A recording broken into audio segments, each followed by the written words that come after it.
Going through cable pullover here. So with setup, a couple things here. First, we want to have a rope or a long rope, or in some cases, if your ropes are too short, you can use 2 ropes. It's going to allow you to get the ropes fully around your body. If you're too close, too stuck, you'll never be able to complete a full range of motion for this. In our case, we got a nice long rope.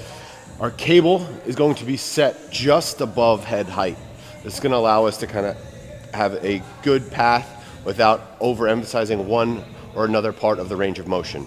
Okay, so as we set up our body, what we want to do is we want to push our hips back, but not our butt out.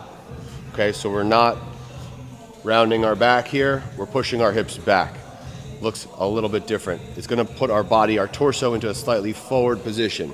It's going to help us not bottom out on the cable, so that way we're not banging at the end of the range of motion. Okay? So, as Rob initiates the movement, he's thinking about driving his hands down.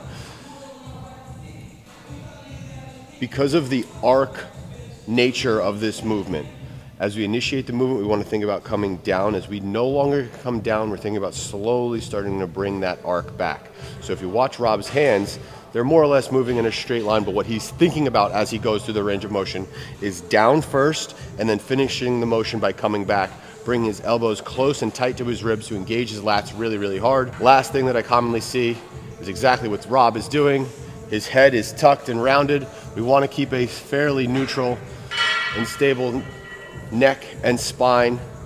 If the neck starts to round, the mid-back could start to round. If the mid-back starts to round, our lower back could start to round.